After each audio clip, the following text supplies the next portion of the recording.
Joining us now on the Michigan Megacast is Mark Malls. He is the executive director of the Mercy Education Project, one of over 300 charities and nonprofits supported on the Share Detroit platform. Mark, thanks for joining us today. Tyler, thank you for this opportunity. Appreciate having you on. So first off, give us a little bit of background, the history and the mission of the Mercy Education Project.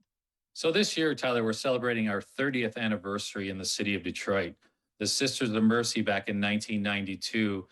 We're looking at the situation in Detroit, especially when it comes to education and the disadvantages that were there, especially with women and children, particularly girls in Southwest Detroit. And they made the decision to start a new project, and that is Mercy Education Project, to educate girls, starting as a tutoring program, but very quickly also looking at the mothers of those girls and other women in the community to help educate them. So they moved into the St. Vincent Middle School near the Michigan train station, and they stayed there for about 10 years. And we've been in our new facility on Howard near Trumbull for the last 20 years.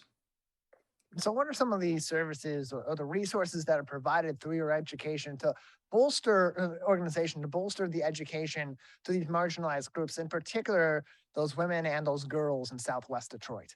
Yeah, so we have two programs, Tyler. We have the women's program and the girls program. Women's program starts in the morning until early afternoon, and it starts really as an adult basic education program. Almost all of our women, 97% of them, come in below a ninth grade level in school. And so we're starting with adult basic education, some of them starting in third, fourth, fifth grade level, in order to get them to that time and place where they can start GED preparation. So the ultimate goal is for many of these women to get their GED, and it can take many years, and we're there as long as they need us to be. Then in the afternoon, we have our girls program, which is multifaceted. The girls are picked up from their schools and brought to Mercy Education Project. They're fed a nutritious meal, and then they have an activity time. That activity time sometimes is STEAM focused, sometimes is social emotional learning focused, something to really help them in their lives. That goes on for an hour. Then the next hour, they actually go into a one-on-one tutoring session with a tutor who's been trained to help them in either reading and math.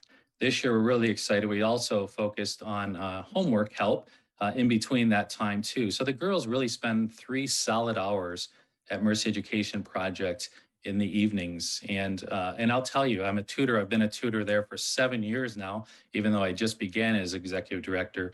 And those girls don't want to go home. If we had sleeping quarters for them, they'd probably want to stay the night if they could. That's how much they enjoy the programs that we offer them.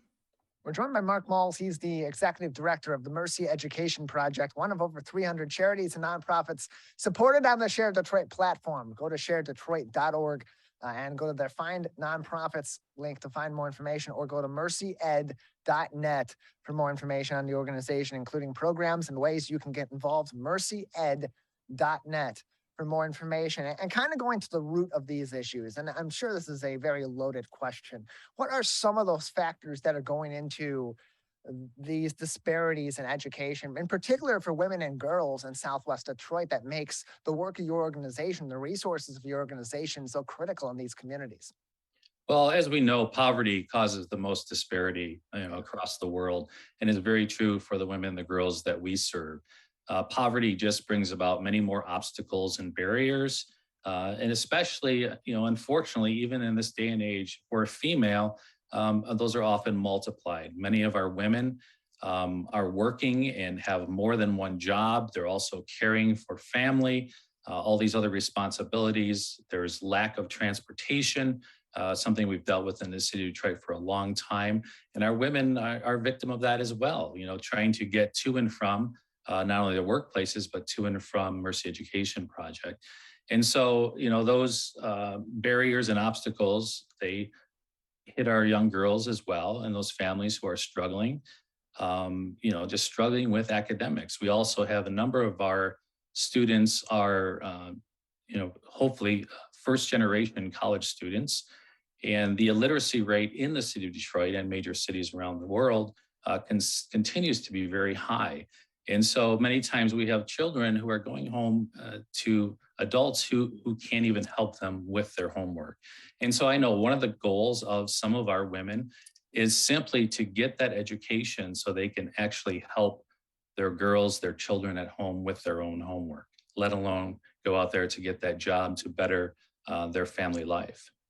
And you think about education, it has such generational impacts that getting that education or even getting to that level where you can be, even with your kids, can have a significant impact on their ability to improve their education over time, which of course is going to affect their upward mobility. And so organizational interventions such as yours can really be a critical point in helping these families to spring out of poverty and discontinue a really vicious cycle of issues that are prevalent in communities like this in Southwest Michigan, in Southwest Detroit. I agree, Tyler. Generational poverty, it's gone on for too long. And then education is one of those keys. It's one of those, we have this, we use the doorway as one of our themes, opening the doorway. We open our doors as wide as we can to the community, allowing as many women and girls in as we can.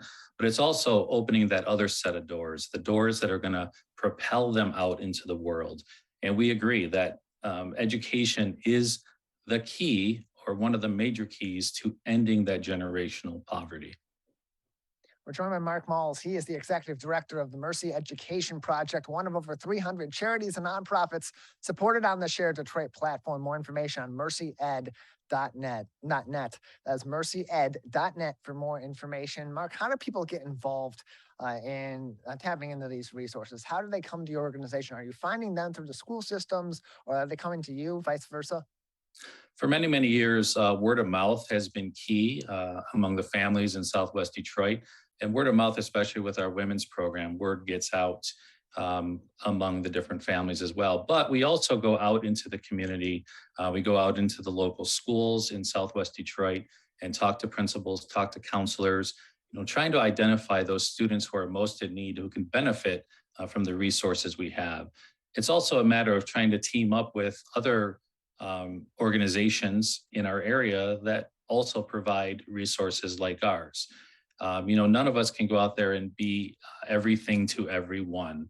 And so collaborating and partnering with other organizations is important. And Share Detroit, of course, helps us to do that. And we're very happy to be on their platform. We're joined by Mark Malls. He is the executive director of the Mercy Education Project, joining us on the Michigan Megacast. More information on their website, mercyed.net. That's mercyed.net. For more information, you can also call them at 313-963-5881. That's 313-963-5881 for more information. And again, their website, mercyed.net, mercyed.net. There are plenty of ways that this organization can help people, but the community also needs to provide help to these kinds of organizations. To provide that help to the community, fundraising always a key factor with any nonprofit. I want to give you a chance, Mark, to talk about your upcoming golf outing. It's a fundraising opportunity. It's the side-by-side golf outing presented by Mercy Education Project. Tell us about that event, how people can get involved, and how it will help your organization to continue its mission in the future. Thank you for mentioning that, Tyler. Yes, on August the 25th at Fox Hills out in Plymouth, we have our annual golf outing. This is one of two major fundraisers for us. And everything that we offer to the women and girls at Mercy Education Project is at no cost to them, which means that all the money that we need to run our programs, both women's and girls programs, is all through the generosity of others. And so the side-by-side golf outing on August 25th at Fox Hills in Plymouth is one way of doing that. If you go to mercyed.net, you'll see a link immediately to link to our golf site. There are ways to, first of all, we're still looking for golfers. So a single golfer, a foursome, whatever you'd like to bring, but also those donations to help, especially with underwriting and sponsoring our events. So again, all the proceeds go to helping our women and children because they come into MEP paying nothing for all the resources that we give to them. So I just encourage you to go out to mercyed.net, go to the golf page and help us out.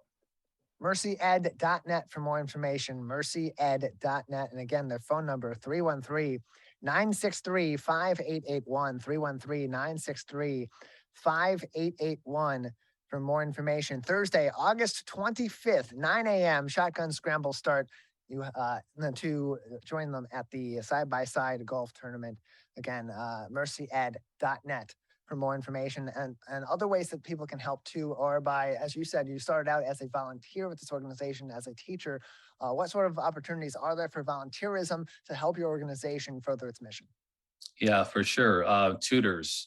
Tutors are really critical to our after school girls program. That one-on-one tutoring, building that relationship. It brought me back year after year. I've been with the same girl now. Her name is Angela. I've been with her for 4 years as a tutor. And I can tell you, I'm getting way more out of this experience than I'm possibly given to Angela as a tutor. So we're looking for tutors. We're also this year, we're looking for mentors for our high school girls. So tutoring ages 2 through 12, and also mentors for our high school, especially 11th and 12th graders in our college and career readiness program. You can go on our website, again, mercia.net, go to the programs tab. You'll see the women's program and girls program there, ways to get involved. There's also a tab for get involved for volunteerism, or you can go to Share Detroit and also sign up to be a tutor and or a mentor. Mark, we appreciate your time. Thank you so much for joining us. Before we let you go another couple of minutes, anything else at this time that would be important for our audience to know or to keep in consideration about your organization or other things that we haven't talked about yet today? I think it's just really important to highlight the fact that we are a female-centric organization. We're one of the few out there that really focus on the needs of women and girls, especially those who are coming from the communities we serve. And so the more support that you can give us in this fight to really bring about that equality and equity that we all want in our life, it would be much appreciated. Thank you, Tyler, for your time.